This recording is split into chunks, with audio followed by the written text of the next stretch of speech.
Bismillahirrahmanirrahim. Assalamualaikum warahmatullahi wabarakatuh. Baik, di sini saya akan menjelaskan nama-nama alat ucap atau makhraj pada umumnya. Yang pertama itu ada bibir. Bibir itu labium atau nama bunyinya itu labial. Kemudian yang kedua ada gigi. Gigi itu dentum dan nama bunyinya itu dental. Yang ketiga ada gusi. Gusi itu alveolum dan nama bunyinya itu alveolar. Yang keempat ada langit-langit keras. Namanya itu palatum. Nama bunyinya itu palatal. Yang kelima ada langit-langit lunak atau disebut velum dan nama bunyinya itu velar.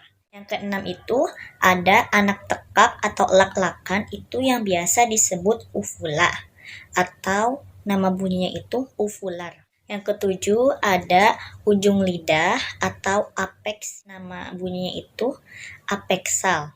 8 ada daun lidah, nah itu laminum. Nah, nama bunyi itu laminal. Yang ke-9 itu tengah lidah. Tengah lidah itu medium atau nama bunyi itu medial. Kemudian yang ke-10 itu belakang lidah atau pangkal lidah itu namanya dorsum. Nah, nama bunyinya itu dorsal. Yang ke-11 faring. Kemudian di selanjutnya itu ada epiglotis ke pita suara. Baik, kemudian di sini saya akan menjelaskan makhraj dan sifat huruf atau bunyi yang akan dibandingkan. Nah, di sini saya akan membandingkan dua huruf, yaitu huruf sya dan so. Nah, huruf sya ini sya, sya seperti ada hambatan di daun lidah dan langit-langit keras.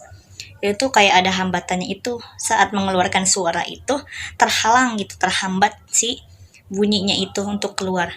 Sya seperti itu. Nah, itu namanya itu, nama bunyinya itu minum palatum. Nama sifatnya itu torfiyah, goriyah, atau yang biasa disebut lamino palatal. Nah, kemudian yang kedua itu ada huruf so. So,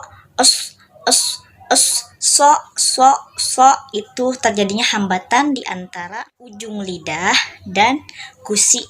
Jadi dia ada hambatan di saat mengeluarkan si bunyi so tersebut. Seperti so. Nama bunyinya itu apexal alveolar dan sifatnya itu termasuk ke zalkiyah, risawiyah, jadi apiko alveolar. Kemudian selanjutnya di sini saya akan menjelaskan apa sih perbedaan dan persamaan antara bunyi yang dibandingkan tersebut. Nah, jadi persamaan di antara huruf sya dan so itu sama-sama huruf yang terhambat atau bunyi yang ada hambatan. Seperti sya, so, sedangkan perbedaannya itu dia si sya itu hambatannya ada di daun lidah. Sedangkan si so ini hambatannya ada di ujung lidah. Nah, perbedaannya juga di kalau misalkan si huruf sya atau bunyi sya ini dia di langit-langit keras. Kalau misalkan yang so ini ada di gusi. Kalau misalkan si sya ini dia temennya itu bareng sama ja. Sya itu satu kelompok. Itu berasal dari kelompok sifat yang torfiyah, goriyah, yang mana itu lamino palatal.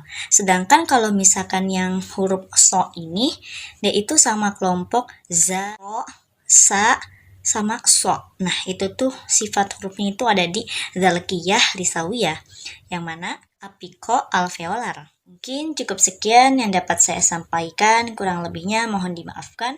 Wassalamualaikum warahmatullahi wabarakatuh.